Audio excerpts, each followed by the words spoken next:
Hello viewers, welcome to my channel hitech jobs. तो आज video में आपण मानक नहीं आसी गोटे बढ़िया सुंदर भिडियोटे देखंतु। जो वोकेशनल टीचर्स थिले तो सेमानकर जो रेगुलराइजेशन प्रोसेस बा पे ऑफ स्केल जो लागू होईची न्यू गवर्नमेंट ऑफ ओडिशा रे, तो सेटा को मु कंप्लीट डिटेल्स ए भिडियो में आज तार कहबी। देखंतु कोन भिडियोटे रहिची। Government of Odisha ST and SC development एम&BC वेलफेयर डिपार्टमेंट तरफ ए नोटिस टी आसी।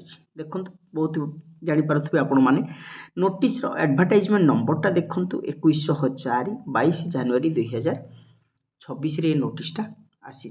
ठीक अच्छे, तो ये नोटिस रे कौन रही कंप्लीट डिटेल्स मुझे आज आपको ये वीडियो जनइबी। देखो वीडियोटा को एंड पर्यंत देखु।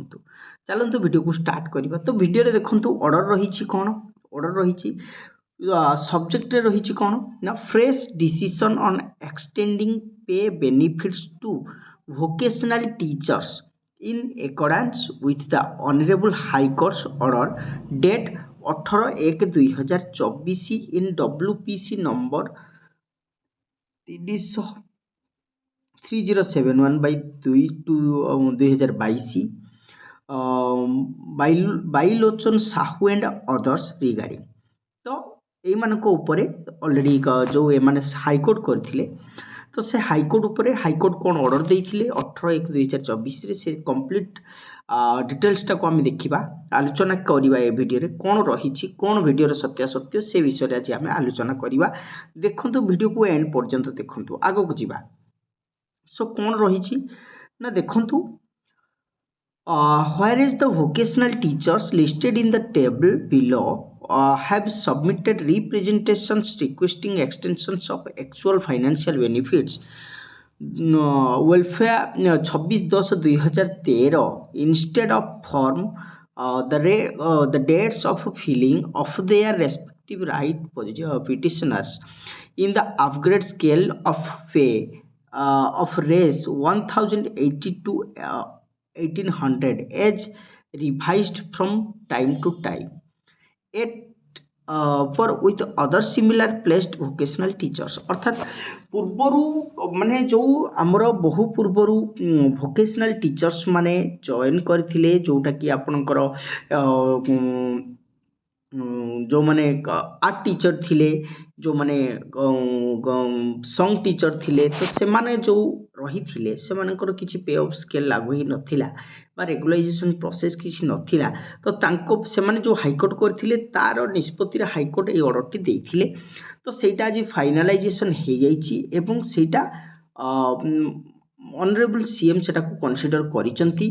क्यों माने ऑलरेडी पे ऑफ स्केल को मानकर लागू हैला, कौन केमिति पे ऑफ स्केल पाइबे सेटा को देखंतु देखिबा। जो माने हमरो ये करथिले, जो माने हाईकोर्ट करथिले सी मानकर नेम एटी दे गला, name of vocational teachers district दिया गला, office order by which upgrade pay scale have been notionally extended, जोटा कि 26/3/1994 डेटर अनुसार जोटा रिवाइज होईची सीटा को आपण चेक करि परिबे। Effective date of actual financial benefit extended as per orders in column D. एई डेट थारु सेटा को एक्सटेंड करा गला, फाइनेंशियल बेनिफिट टा को एक्सटेंड करा गला। एई डेट थारु 5/1/2022 थारु एटा को एक्सटेंड करा गला। तो ठीक अच्छे, ऑलरेडी डेट को क्यों माने हमरो हाईकोर्ट करथिले तांकर ऑलरेडी डिटेल्स दे दैछि एवं सेमानकर सिमिलर ये रे जो माने जॉइन करथिले से माने मध्य ए पे ऑफ स्केल को पाइबे। ऑलरेडी हाईकोर्ट हमरो ऑनरेबल हाईकोर्ट याकू ऑर्डर देई सारिचंती। तो एटा गोटे वोकेशनल टीचर्स मानक पई जो माने पूर्वरु रहिथिले तांको पई गोटे निहाती बड़ खुशी रो खबर, जहा द्वारा कि तांकर पे ऑफ स्केल हाई माने लागू हैला एवं से माने रेगुलाइजेशन प्रोसेस को गले।